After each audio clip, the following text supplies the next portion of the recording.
Hey, stop scrolling for a second. What I'm about to tell you actually happened to someone I know, and even now, months later, I still get chills thinking about it.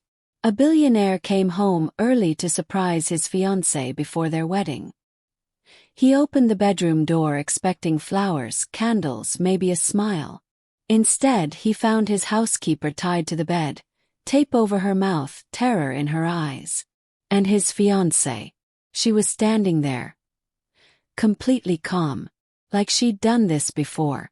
What he discovered in the next 10 minutes would end one life and save another. Stay with me. This gets unbelievable. Hey everyone, welcome back to the channel. Before we start, tell me, where are you watching from tonight? Drop your country in the comments. I love seeing how far this community reaches. Tonight's story is one of the most emotional ones we've ever told. About trust, betrayal, and a truth that was hiding in plain sight for years. It's heartbreaking, it's shocking, and by the end, I promise you'll feel something you won't forget. Let's get into it. Nobody in Ridgewood Falls, Connecticut, ever expected Daniel Cross to fall in love with someone like Elena Marsh. Daniel was 38 years old, the founder of a tech company that had made him one of the youngest self-made billionaires on the East Coast. He'd built his empire from a garage apartment with 2 laptops and a stubborn belief that he could change how people connected with each other online. 15 years later, his company powered communication tools used by half the Fortune 500. He had the mansion, the cars, the private jet. What he didn't have, what he'd never had, was someone who loved him for reasons that had nothing to do with his bank account. That's why Elena felt different. They met at a charity gala 18 months earlier. She wasn't dripping in designer labels like the other women in the room. She wore a simple navy dress, laughed at his terrible jokes, and asked him question after question about his childhood, his mother, the things that actually mattered. She told him she worked as an interior design consultant, that she'd grown up modestly in Ohio, and that she believed money should never change who a person really was inside. Daniel had heard 1,000 women say similar things. But something about Elena felt real. Maybe it was the way she looked at him instead of past him. Maybe it was the way she cried, actually cried, when he told her about losing his father at 19. Whatever it was, within 6 months he knew he wanted to marry her. His household staff, however, never fully warmed to her. There was one woman in particular, Rosa Delgado, 44 years old, who had worked for Daniel's family since before he made his fortune. Rosa had helped raise Daniel's younger sister. She had been there through his father's funeral, through the early years when the company nearly collapsed, through every quiet 2 a.m. phone call when Daniel couldn't sleep and needed someone steady in the house. Rosa wasn't just staff. She was family. And Rosa did not trust Elena. Not for a second. "There's something about her eyes," Rosa told the head gardener one afternoon while trimming the roses near the west wing. "She smiles with her mouth, but her eyes are always calculating something."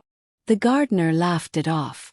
"You don't trust anybody who wasn't born poor and raised in this house, Rosa." "Maybe," Rosa admitted. "Or maybe I've been alive long enough to recognize a performance when I see one." Rosa kept her suspicions to herself, mostly. She'd tried once, gently, to mention a few odd things to Daniel. The way Elena seemed to know exactly which rooms had security cameras and which didn't. The way she'd asked probing questions about Daniel's will during what should have been a casual dinner conversation. Daniel had smiled at Rosa the way you smile at someone you love but think is being overly protective. "She's not like that, Rosa.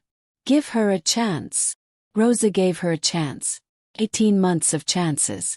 But 3 weeks before the wedding, something happened that Rosa couldn't ignore. She'd gone into the East Wing guest suite to change the linens, a room Elena had claimed as her private office during wedding planning, filled with fabric swatches, seating charts, and catering menus. Rosa wasn't snooping. She was doing her job, the same job she'd done in that house for 2 decades. But as she pulled back the desk chair to vacuum beneath it, a slim leather folder slid out from where it had been wedged between the desk and the wall. Rosa almost put it back without looking. Almost. But something, Instinct, 20 years of quietly watching people in that house. A mother's intuition, even though Elena wasn't her daughter, made her open it. Inside were photographs. Photographs of a much younger Elena, maybe 22 years old, standing beside a heavy-set older man in front of a very different mansion, somewhere with palm trees. And beneath the photos, folded twice, was a document. A legal document. With a different last name at the top. Not Elena Marsh. Elena Whitfield. Rosa's hands went cold. She had seen that name before. In a news article years ago about a wealthy widower in Palm Beach who died under circumstances the family called unclear, and the tabloids called suspicious. His young wife had inherited everything. No charges were ever filed. The case had simply disappeared. Rosa sat down on the edge of the guest bed, the folder trembling slightly in her hands, and for the first time in 18 months, she understood exactly what she'd been sensing all along. She wasn't imagining things. She'd found a pattern. And patterns, Rosa knew, don't lie, even when people do. The question now wasn't whether she'd tell Daniel. The question was whether she'd get the chance to before Elena realized what she'd found. Rosa didn't sleep that night. She sat in her small room above the garage, the folder locked inside her nightstand drawer, replaying every interaction she'd ever had with Elena Marsh. No, Elena Whitfield, trying to decide what to do. Confronting her directly felt dangerous. Going straight to Daniel with nothing but old photographs and a name felt reckless too. He'd dismissed her concerns before, and this time the stakes were infinitely higher. He was 3 weeks from marrying this woman. By morning, Rosa had made a decision. She would do what she always did. Quietly, carefully, without drawing attention. She would gather more proof before saying a single word. She started small. A phone call to an old friend, Marguerite, who'd worked in estate services in Palm Beach for 30 years and knew every family, every scandal, every whispered rumor among the wealthy elite of South Florida. Elena Whitfield, Marguerite repeated slowly when Rosa said the name over the phone. Rosa, honey, why are you asking about her? Just tell me what you remember. Marguerite lowered her voice, even though she was alone in her own kitchen 500 miles away. She married Harold Whitfield when she was 22. He was 68. Made his money in shipping. Died 11 months into the marriage. Heart failure officially. But there were people who whispered it wasn't natural. His daughter from his first marriage tried to get an investigation opened. Nothing ever came of it. Elena inherited nearly everything. Then she disappeared from Palm Beach completely. Changed her name from what I heard. Nobody's seen her in years. Rosa's stomach turned. Do you know if there's anyone else? Any other marriage before or after? There were rumors, Marguerite said carefully, about a man in Texas a few years before Harold. An oil executive. Also older. Also died young. But I never confirmed that one myself.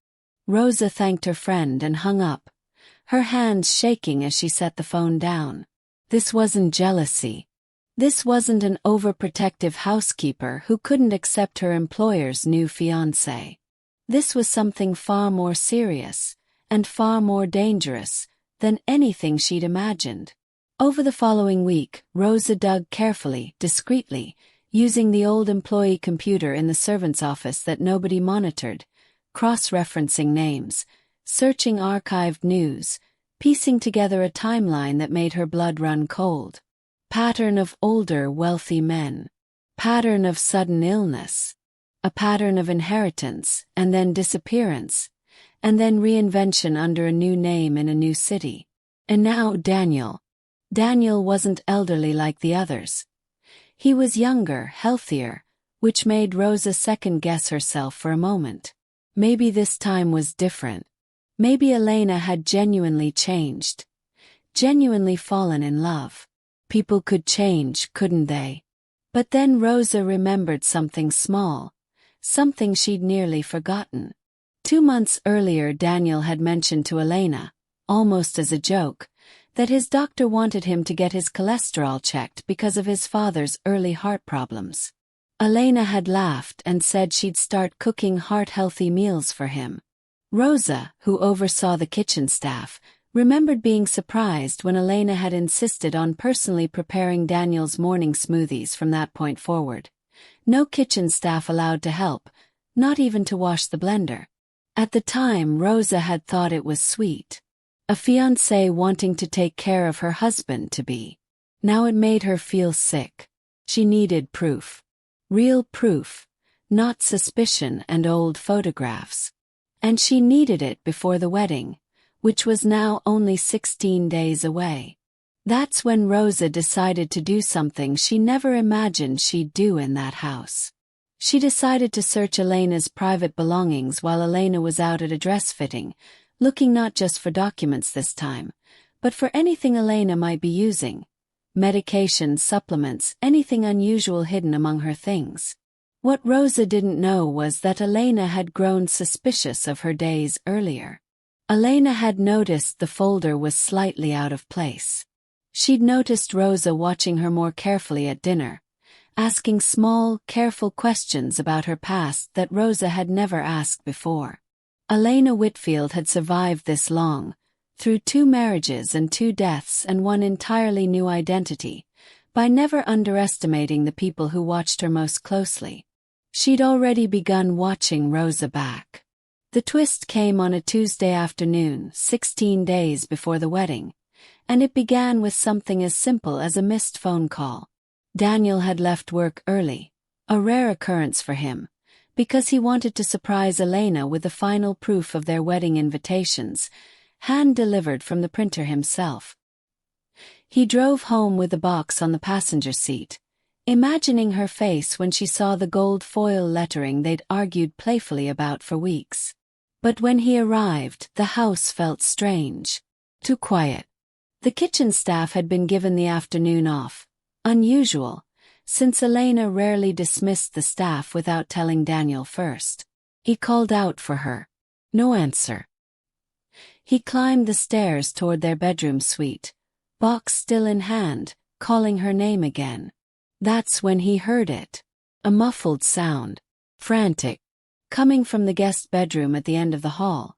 Rosa's least favorite room to clean, the one that had been converted into a small private office for the wedding planning months ago. Daniel dropped the box of invitations in the hallway and pushed the door open. What he saw stopped his heart. Rosa was on the bed, wrists bound tightly with rope, ankles tied together, a strip of tape across her mouth, her eyes wide with panic and desperation the moment she saw him. Her maid's uniform was disheveled, her cap knocked sideways, tears streaking down her face. And standing near the window, arms folded, expression eerily calm, was Elena. Elena! Daniel's voice cracked. What is this? What happened? Untie her now. Elena didn't move.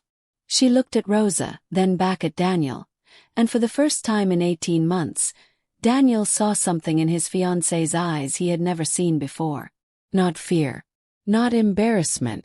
Something colder. Daniel, Elena said, her voice steady, almost gentle. I need you to listen to me very carefully before you do anything you'll regret. Regret?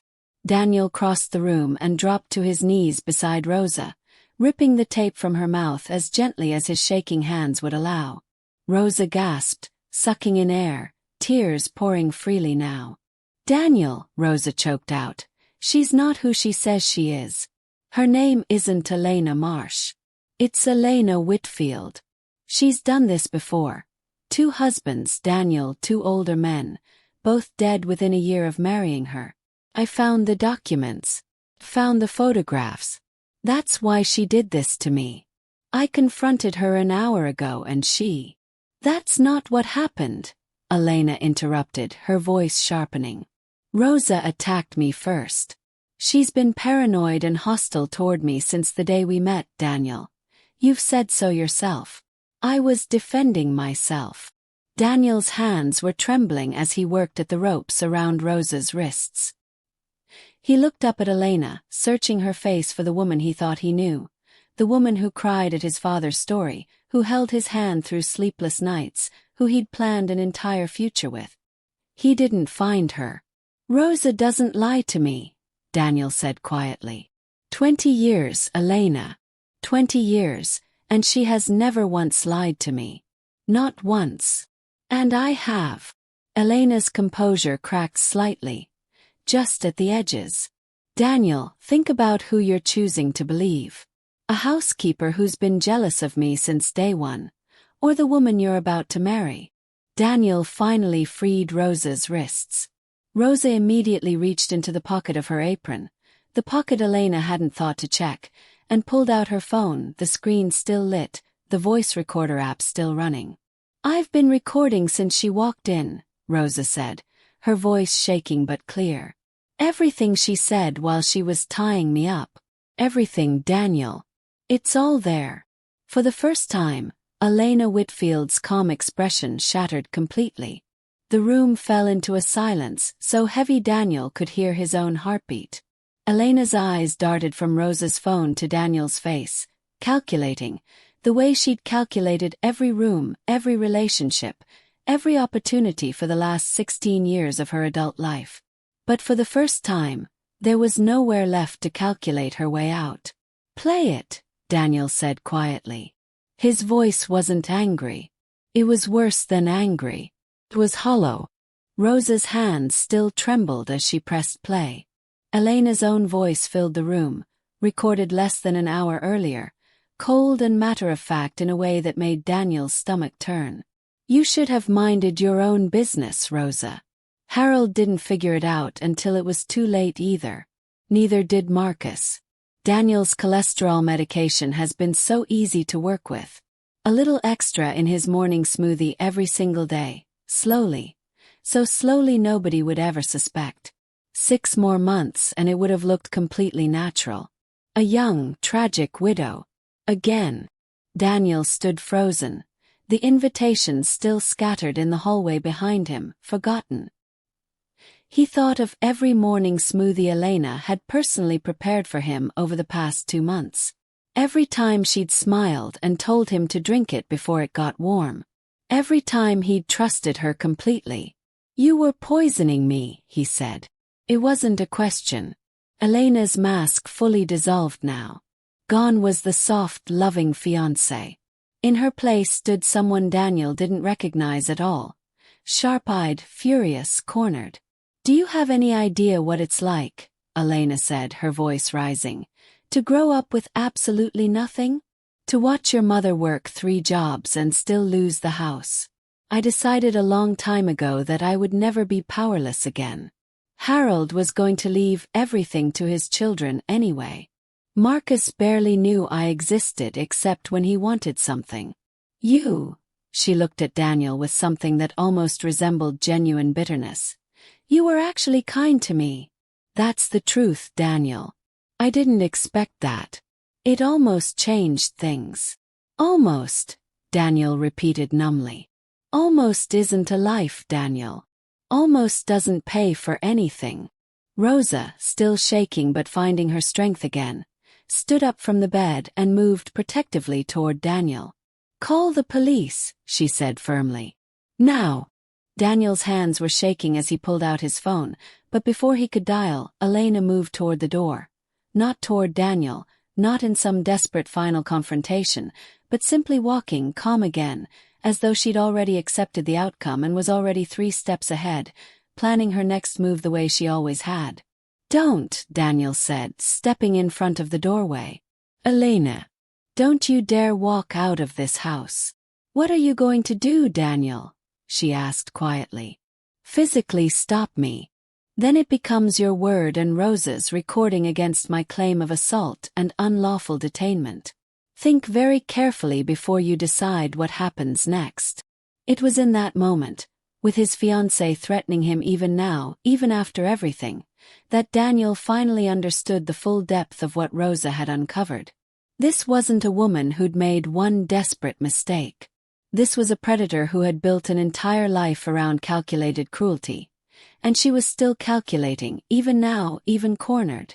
The police arrived 11 minutes later, called not by Daniel, but by Rosa, who had dialed 911 the moment she freed her hands and stepped away from Elena's direct line of sight. A fact Elena hadn't accounted for, because in her calculations, she had never expected the housekeeper to move faster than she could talk her way out. The next few hours passed in a blur that Daniel would later describe as the strangest, most disorienting hours of his entire life. 2 police officers arrived first, followed shortly by detectives once Rosa's recording was reviewed and the name Elena Whitfield was run through the system. What came back stunned even the investigators. An open cold case in Palm Beach County regarding the death of Harold Whitfield. A separate, unresolved inquiry in Texas connected to the death of a man named Marcus Reyes, a name Daniel had never even heard until that afternoon. 2 lives, 2 deaths, 2 fortunes inherited. And now a third attempt caught only because a woman named Rosa Delgado had trusted her instincts over 18 months of quiet observation. Elena was taken into custody that evening, still composed, still calculating even as officers read her rights. Her eyes meeting Daniel's one final time with an expression he couldn't quite name. Not remorse, not quite. Something closer to disappointment that her plan hadn't worked. Daniel sat in his study long after everyone had left, Rosa beside him, a blanket around her shoulders, both of them silent for a long time. "I should have listened to you sooner," Daniel finally said. Rosa shook her head gently. "You loved her. There's no shame in that, Daniel. Love doesn't make you foolish. It makes you human. She was poisoning me, Rosa. In my own kitchen. Every single morning. And you're alive," Rosa said firmly, taking his hand the way she had when he was a boy who'd just lost his father. "You're alive because someone in this house loved you enough to look past the fear of being wrong." Daniel broke down then, the weight of the last several hours finally crashing over him. The betrayal, the fear, the horrifying realization of how close he'd come to becoming another name in Elena's pattern. Rosa held his hand and let him cry, the way family does, the way she'd done for 20 years in that house. In the days that followed, the story of Elena Whitfield's arrest made national news. Investigators reopened both prior cases with new urgency, using details Rosa had uncovered about timelines and patterns that matched disturbingly well across all 3 relationships. Harold Whitfield's daughter, who had spent years trying to get anyone to listen to her suspicions, finally received the vindication she'd been fighting for. Marcus Reyes's family, who had quietly grieved without answers for nearly a decade, finally began to understand what had really happened to him. Daniel cancelled the wedding, of course. He cancelled everything. The caterers, the flowers, the string quartet that was supposed to play as Elena walked down the aisle toward him in 3 weeks. But in the emptiness left behind by cancelled plans, something unexpected began to take shape. For the first time in years, Daniel started asking himself real questions. Not about business, not about growth projections or company valuations, but about what he actually wanted his life to look like. Who he wanted in it. What kind of love he actually deserved. And what kind of love he'd almost accepted instead simply because it came wrapped in someone beautiful and attentive and endlessly convincing. And at the center of all of it, quietly, steadily, was Rosa. The woman who had raised his sister, who had sat with him through his father's funeral, who had never once needed a title or a ring to prove that her love for this family was real. 3 months passed. The trial preparations moved slowly, as these things often do, with prosecutors building an increasingly damning case against Elena Whitfield using Rosa's recording, financial records showing Elena had researched cholesterol medication dosages online in the weeks before the smoothie ritual began, and testimony from the Whitfield and Reyes families that painted a chilling picture of a woman who had spent over a decade perfecting the art of being exactly what wealthy, lonely men wanted her to be. Daniel testified. It was one of the hardest things he'd ever done, standing in a courtroom describing in detail the woman he'd once planned to spend his life with, watching her sit at the defense table with the same calm composure she'd worn the day he found Rosa tied to that bed. She never once looked ashamed. Not during his testimony, Not during Rose's, not even when the prosecution played the recording for the jury. Her own voice describing exactly how she'd planned to end his life slowly enough that no one would ever suspect. Rosa sat in the courtroom every single day, in the row directly behind Daniel, close enough that he could feel her presence even when he couldn't turn around to see her face. After the sessions ended, she'd drive him home, make him dinner even though she absolutely didn't have to anymore, and sit with him at the kitchen table while he tried to process what his life had become. "I keep thinking about the smoothies," Daniel admitted one evening, pushing his food around his plate without eating. "Every morning for 2 months. I trusted her completely, Rosa. I never once questioned it." "Why would you have?" Rosa said gently. "You loved her. Love isn't supposed to make you suspicious of the person you love. That's not a flaw in you, Daniel. That's just what love is supposed to feel like, before someone breaks it." "How did you know?" he asked. "Really know, I mean. Not just suspect." Rosa considered the question carefully before answering. "I've spent my whole life watching people in houses like this one. Rich people, powerful people, people who've never had to want for anything. And I've learned that real love doesn't need to control every detail. It doesn't need to know exactly where the cameras are, or exactly what's in someone's will, or exactly which staff members might notice something wrong. Elena controlled everything, Daniel. Every single thing. That's not love. That's strategy." Daniel sat with that for a long moment. "You could have just told me and let it go if I didn't believe you. Instead you kept digging. You put yourself in danger." "Your family," Rosa said simply, as though it were the most obvious thing in the world. "I've watched you grow up in this house since you were younger than my own children. I wasn't going to let a stranger take you away from us. Not without a fight." Something shifted in Daniel's chest as she said it, a warmth he hadn't expected to feel again so soon after everything that had happened. He looked at Rosa across the kitchen table, really looked at her, and understood, perhaps for the first time, the difference between the love that had nearly destroyed him and the love that had actually saved his life. One was loud, glamorous, calculated to be irresistible. The other had been quietly present for 20 years, asking for nothing, expecting nothing, simply showing up again and again because it was real. The trial reached its verdict on a cold morning in late November. Elena Whitfield was convicted on multiple counts, including attempted murder, aggravated kidnapping for what she'd done to Rosa, and, after new evidence connected her more definitively to the Texas case, an additional charge related to Marcus Reyes's death. The judge, reading through victim impact statements from 3 separate families across 3 separate states, called it one of the most calculated and prolonged patterns of predatory behavior she had encountered in over 20 years on the bench. Daniel didn't feel triumphant when the verdict was read. He felt exhausted, hollowed out, and strangely quiet inside. The particular kind of quiet that comes after a storm has finally passed and left you standing in wreckage you're only just beginning to understand. Rosa was there again, in her usual seat behind him, her hand resting briefly on his shoulder as the verdict was announced.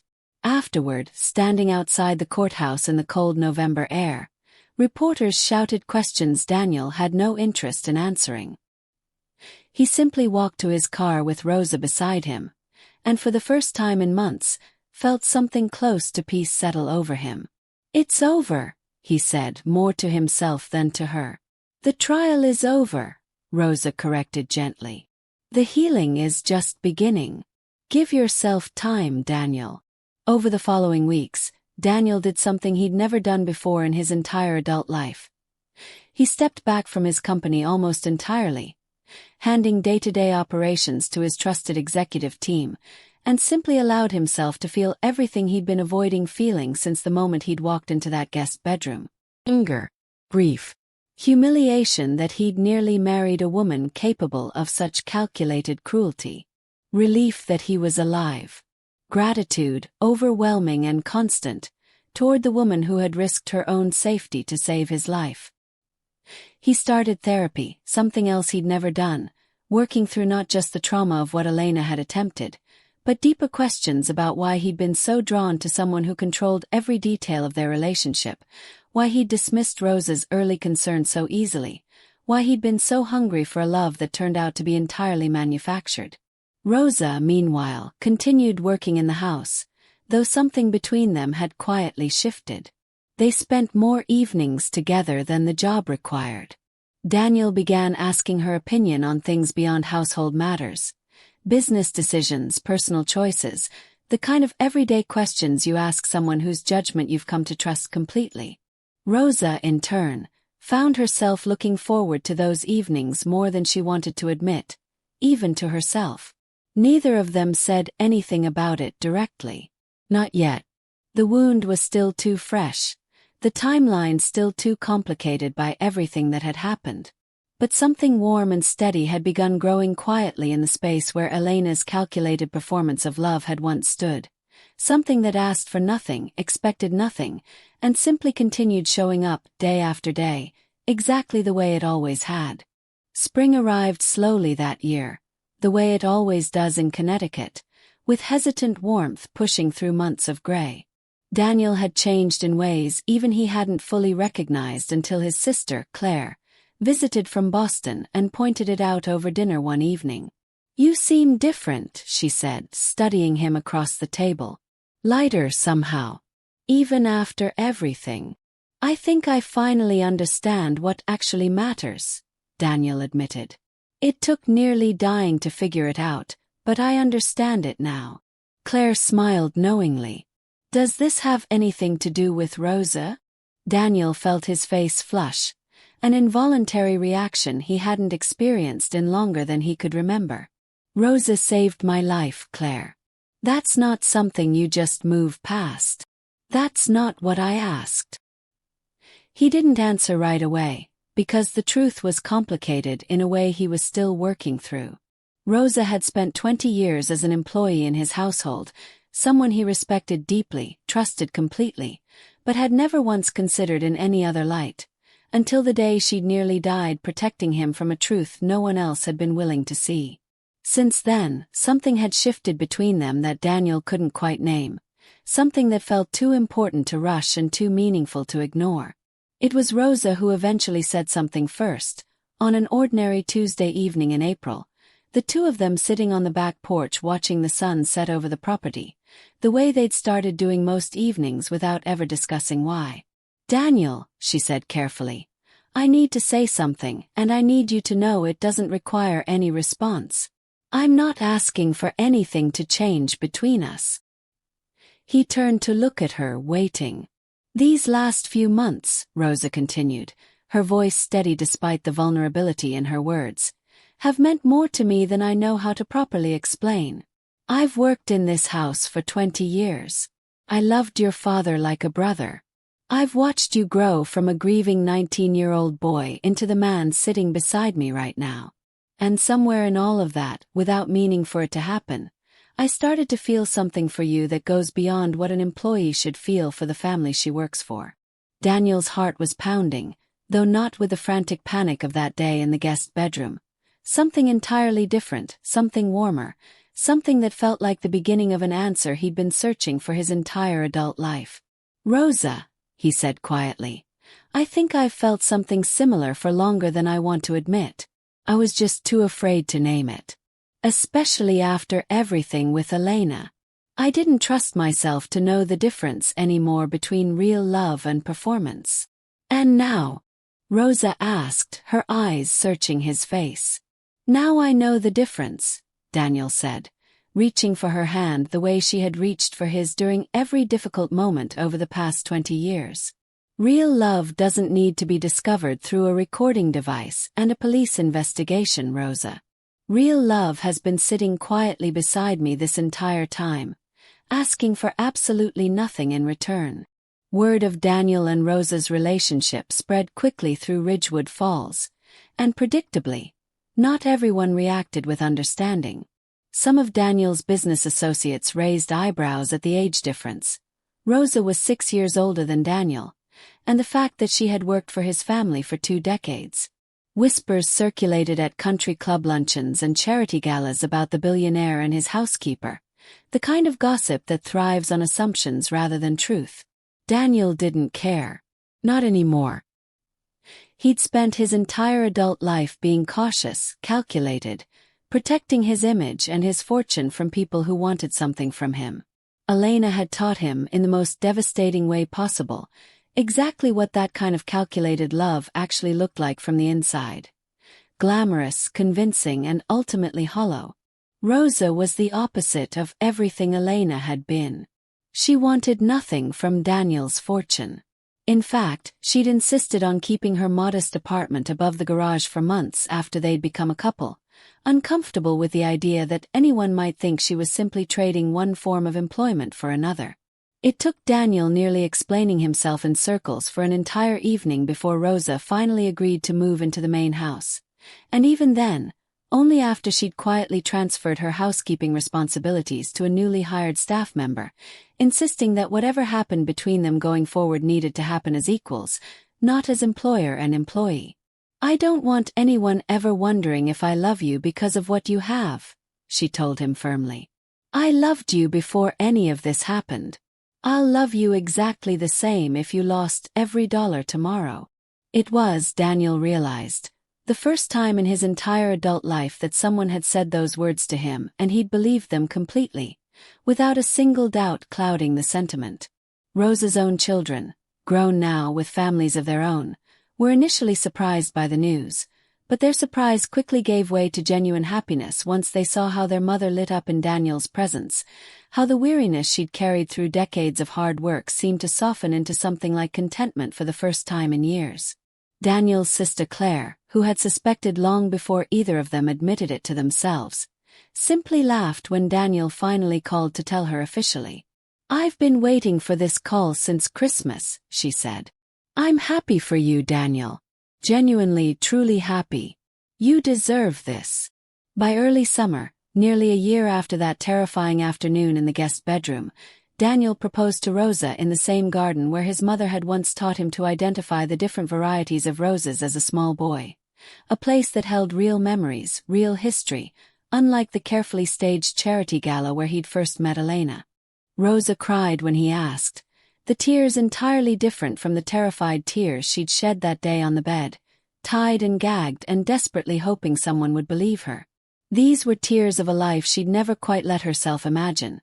Not because she hadn't deserved it, but because she'd spent so many decades quietly taking care of everyone else that she'd nearly forgotten to imagine someone taking care of her in return. "Yes," she said simply, before he'd even fully finished asking the question. "Yes, Daniel. 1,000 times yes." They married the following spring, in a small ceremony in that same garden, surrounded by close family and the handful of household staff who had become like family over the years. There were no string quartets, no $1,000 floral arrangements, no wedding planner orchestrating every detail for maximum impression. Just the people who genuinely mattered, gathered together to witness something real. Daniel stood at the altar and watched Rosa walk toward him in a simple ivory dress, and he felt none of the anxious, performative excitement he'd felt waiting for Elena at their planned wedding a year earlier. Instead, he felt something steadier, something that had been quietly building for 20 years without either of them fully realizing it. A love built not on performance or calculation, but on 2 decades of small, consistent, unglamorous acts of genuine care. In his vows, Daniel spoke about the day Rosa had saved his life, not just from Elena's poison, but from a lifetime of mistaking attention for love, control for devotion, performance for genuine connection. "You taught me," he said, his voice breaking slightly as he looked at her, "that real love doesn't need to announce itself loudly. It doesn't need grand gestures or perfect timing. Real love simply shows up, again and again, for 20 years, asking for nothing, and it's only when everything else falls away that you finally recognize it was there the whole time."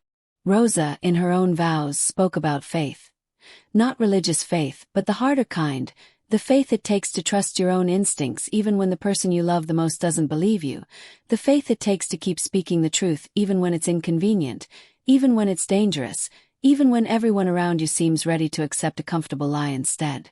"I almost stayed quiet," she admitted to the small crowd gathered in the garden. "I almost convinced myself I was imagining things, that I had no right to question someone Daniel loved. But something in me refused to stay silent, even when it cost me everything. And I'm standing here today because I chose to trust that instinct, even when it terrified me."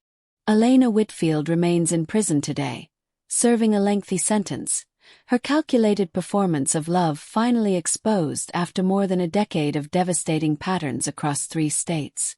The families of Harold Whitfield and Marcus Reyes finally found the closure they'd spent years searching for, their questions answered, their grief finally acknowledged by a justice system that had initially failed them.